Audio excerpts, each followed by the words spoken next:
Bom dia a todos os ouvintes da Rádio Vale. É um prazer aí poder participar do teu programa. Deputado, na verdade a nossa intenção é colocar o microfone, o diálogo, a fala para o deputado e que ele possa falar um pouco do que ele vem fazendo, das suas eventuais conquistas e também das suas angústias nesse momento político. Fique à vontade. Muito obrigado. Eu sou deputado de sétimo mandato, então eu já estou há 7 mandatos como deputado federal, né?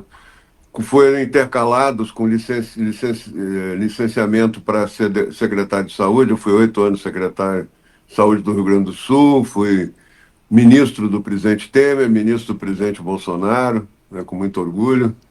E estou vendo agora, nesse período todo que eu participo mais ativamente do Parlamento Brasileiro, um dos momentos mais críticos, inclusive da democracia brasileira, né?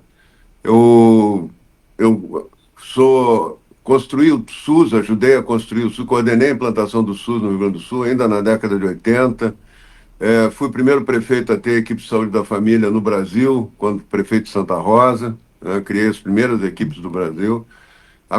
Fui como secretário de saúde, saímos de 300 equipes de saúde da família nos municípios gaúchos para 1.500 equipes, com incentivo que nós criamos na época para criar as equipes de saúde da família, ampliamos o atendimento. Criei os programas de primeira infância. Então, eu tenho uma longa trajetória na área da saúde, implantei todo o sistema de SAMU, audiência e emergência no Rio Grande do Sul. Então, tenho uma caminhada longa na área da saúde, né? E eu posso dizer para vocês que eu vejo assim vamos dizer assim, uma degradação dos serviços públicos que eu nunca tinha visto com tanta rapidez nesses últimos 2 anos, 2 anos e pouquinho do governo Lula, né? O governo Lula que entrou depois de um período áureo do agronegócio progredindo, a economia crescendo, não tinha mais desemprego no interior do Rio Grande do Sul, né? Desde 2021, mesmo com pandemia, não tinha mais desemprego, né? O agronegócio realmente cresceu como eu nunca tinha visto, né? Todo esse período, nesses 40 anos que eu tenho vida pública, né? E agora eu vejo que a economia que tinha um teto de gastos, ninguém podia gastar mais que nenhum governante podia gastar mais do que gastou no ano seguinte, acrescentando a inflação, né, para o ano presente. Isso desapareceu. E criava um ciclo virtuoso, porque aumentando a produtividade, aumentando a arrecadação, com o teto de gastos, o governo era obrigado, e fazia com prazer isso, a reduzir impostos, né, a diminuir os impostos. Então, nós tivemos um momento em que, pela primeira vez na história, tivemos redução de imposto sobre combustível, redução de imposto em geral, né, na economia, nas coisas mais bens essenciais, né? Então, assim, o Brasil viveu uma fase boa, né? Nós entramos com o governo Lula mudando isso, criando o arcabouço fiscal, que é uma coisa misteriosa, assim, porque é só para aumentar gastos, né? E depois criando uma reforma tributária para taxar. O Brasil hoje é o país que tem os impostos mais altos do mundo, para taxar, procurar tapar o buraco dos gastos excessivos do governo. Então, vivemos uma situação na economia, economia gradualmente, mas tem emprego, ela tem ainda a inércia, né? O que aconteceu no governo do presidente Bolsonaro ainda pesa, né? O agro cresceu muito, o agro tem uma estrutura muito maior, inclusive para empregos, né? E também o gasto público, ele cria uma sensação falsa de que está tendo algum progresso, porque aumenta emprego, no gasto público aumenta uma atividade ou outra, né, para justificar o gasto público. Então, nós estamos vivendo assim agora uma fase de declínio. Popularidade do presidente Lula, acho que nunca teve tão baixo na vida dele, na história política dele, né? A rejeição é muito grande, ele não pode sair na rua, né? Enquanto o presidente Bolsonaro sai na rua com multidões, arrasta multidões na rua, o presidente Lula não consegue sair, né, dar uma caminhada numa rua central de qualquer capital brasileira, né? Então, assim, nós vivemos um momento de dificuldade. Acresce a isso uma intervenção inaudita, que eu nunca tinha visto, do Poder Judiciário. Poder Judiciário que não tem voto, não recebeu delegação nenhuma do povo brasileiro para fazer leis, cuidar do orçamento, fazer o que o Supremo tem feito, né? Cria uma situação, um impasse, uma interferência de um poder nos outros poderes, inclusive no poder legislativo, né? A base da democracia, ela é o primeiro artigo da Constituição, que define a democracia, o que, que é? O governo do povo. O governo, tudo que se faz em qualquer país democrático do mundo tem que ter o aval da população. Como é que a população dá o aval? Ela não pode se reunir toda semana numa praça, 200 milhões de brasileiros, e decidir o que quer. Então, o que o regime democrático, o que a Constituição diz? Todo poder emana do povo e será exercido pelos seus representantes eleitos. Então, o povo, a cada 4 anos, elege os seus representantes para representá-lo diante das decisões que têm que ser tomadas. O Supremo não tem voto nenhum, nem voto nenhum, está decidindo a legislação sobre drogas, liberando maconha, né? Na prática está liberando a maconha, está decidindo sobre marco temporal das terras indígenas, de novo, o Congresso já decidiu, eles estão decidindo, estão ignorando a decisão do Congresso e querendo decidir de novo, estão decidindo sobre censura nas redes, que é um absurdo, né? O Brasil tem o momento de maior democracia, de maior liberdade na história humana, é o momento em que todo mundo pode falar com todo mundo através das redes. São centenas de milhões de pessoas no Brasil, mais de uma centena de milhões de pessoas que conversa na rede todo dia, ou fala sobre tudo, briga, discute, xinga, faz propostas construtivas. Isso é democracia, né? Isso é democracia. Como o Congresso é a democracia. A Câmara dos Deputados é o lugar mais democrático, é onde está a sociedade toda representada.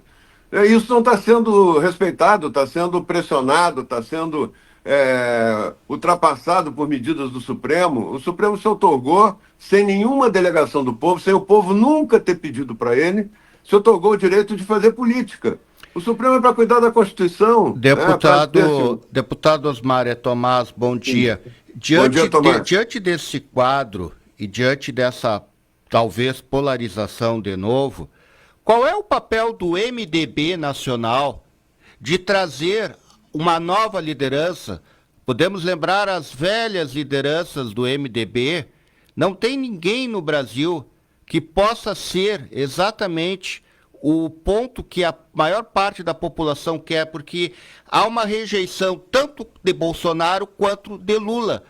O MDB não tem uma grande liderança como tinha 30, 40, 50 anos atrás para trazer para o Brasil um novo viés político e reorganizar de novo o Brasil dentro de uma democracia?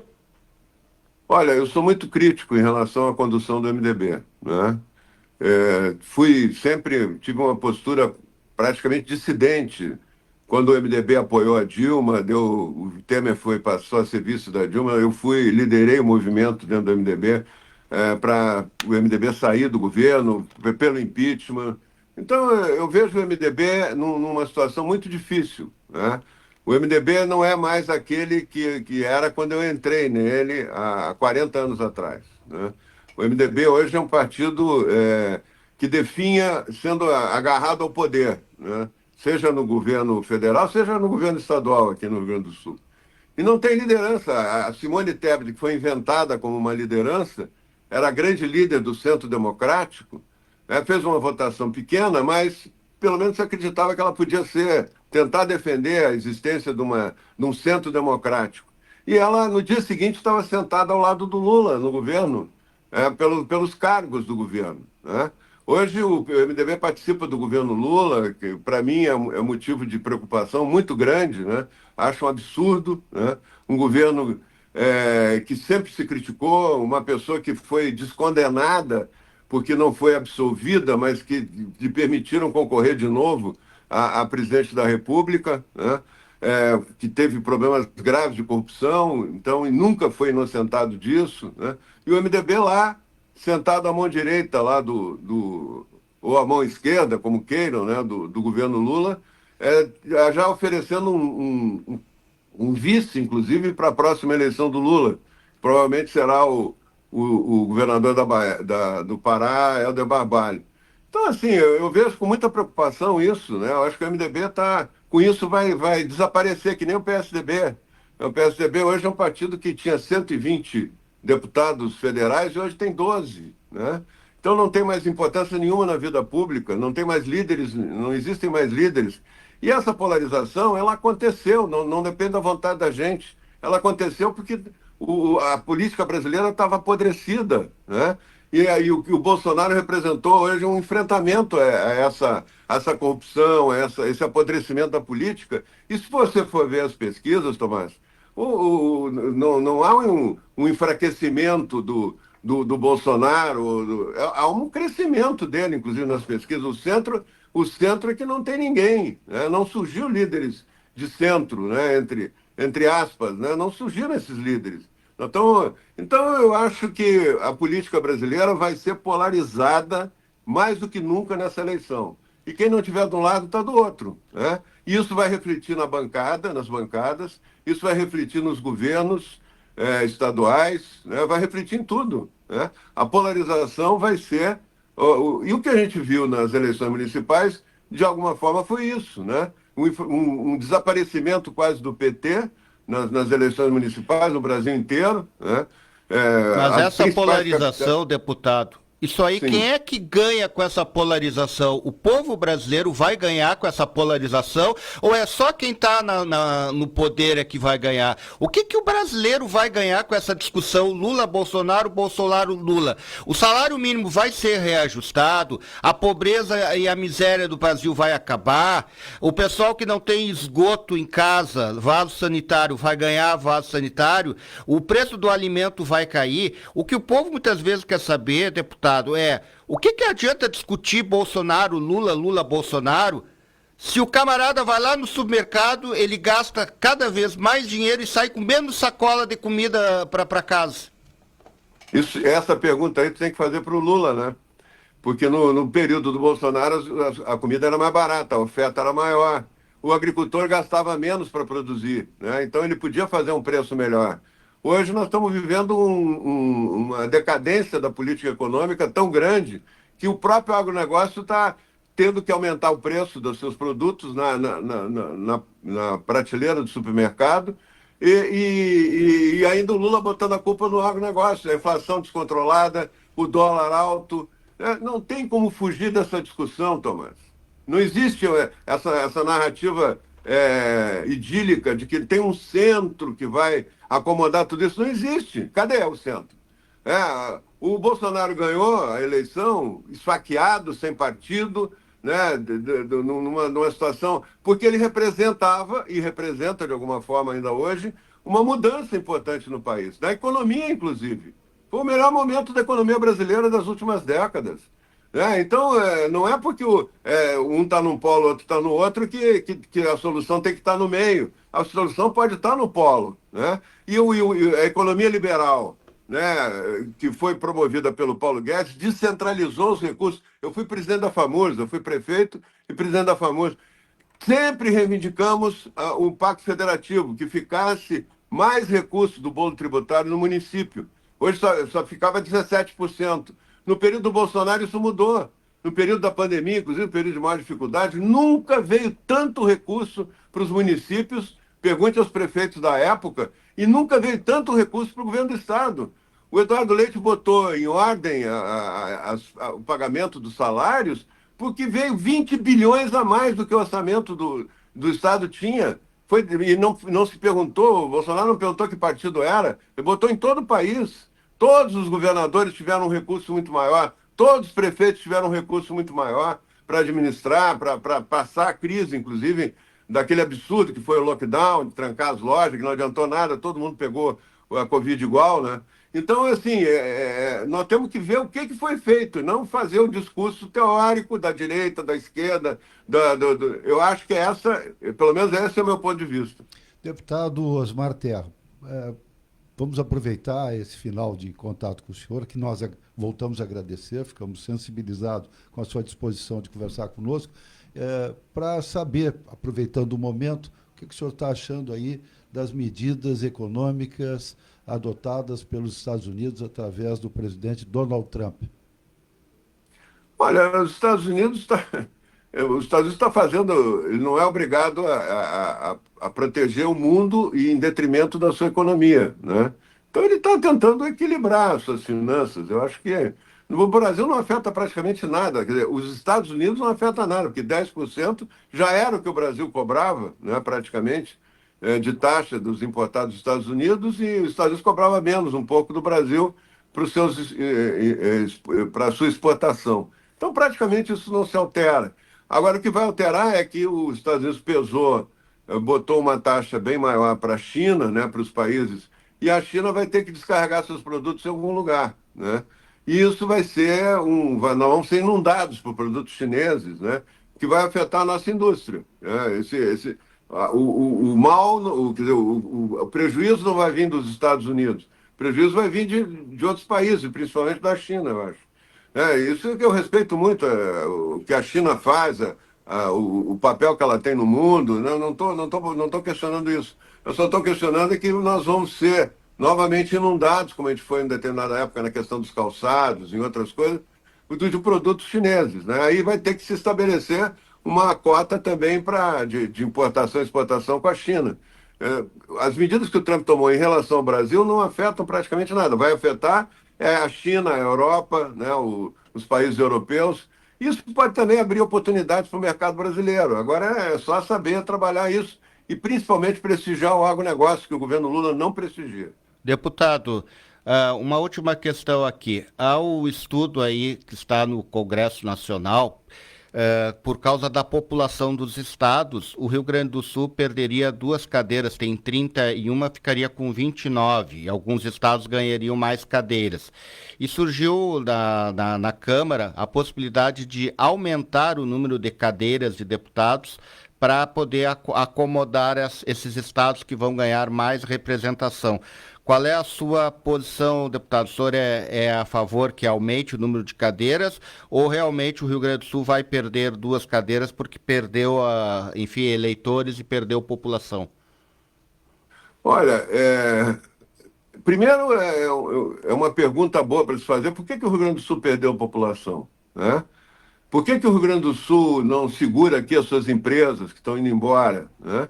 As pessoas muitos empresários perderam as esperanças de ficar aqui e de poder progredir no Rio Grande do Sul. Isso é uma coisa que tem que mudar. Espero que o próximo governo estadual faça isso, né? Mas em relação a esse número, eu sou a favor de aguentar as consequências, né? Eu acho que se realmente diminuir a população, aumentar o número de vagas, isso aí é uma medida impopular, é uma medida que não tem muito sentido. Vai aumentar o gasto do Congresso, né? Eu acho que o Congresso ele tem que manter as suas cadeiras, mesmo que tenha que se readequar, né? E tem que viver na realidade. Se o Rio Grande do Sul, eu acho que tem que criar um mecanismo flexível que permita a cada eleição reavaliar isso. Se o Rio Grande do Sul voltar a crescer, voltar a segurar sua população aqui, daqui a pouco nós vamos estar de novo passando o Paraná, que aconteceu que o Paraná estava com a população maior que a nossa e estava com menos representação. Então, acho que isso são coisas que têm que ser ajustadas, mas sem aumentar gastos. Essa é a minha posição. Deputado Osmar Terra, muito obrigado novamente pela sua gentileza, pelo esse contato com os ouvintes da Rádio Vale FM de Cachoeira do Sul. Eu só queria dar uma notícia para as pessoas que estão nos vendo. Eu entrei com eu sou autor da lei sobre drogas, da lei da primeira infância, e agora entrei com uma lei, inclusive honrando aí o passado todo de experiência que a gente teve, para criar a carreira nacional da atenção primária do SUS, né? O SUS hoje está um caos na atenção primária, cada município é de um jeito, terceirizado, quarteirizado, e o resultado é a sobrecarga que tem dos hospitais, a sobrecarga que tem das urgências e emergências. Para reorganizar isso, que reorganiza isso é uma estrutura de carreira bem formada, com dedicação exclusiva, com meritocracia, na base do sistema, que faz funcionar todo o sistema de saúde, são os postos de saúde e as equipes de saúde da família. E nós vamos começar uma grande discussão, essa PEC vai autorizar essa discussão, e vamos formatar uma carreira nacional para a atenção básica do SUS. Só isso, muito obrigado a vocês. Muito obrigado, deputado federal Osmar Terra, do MDB.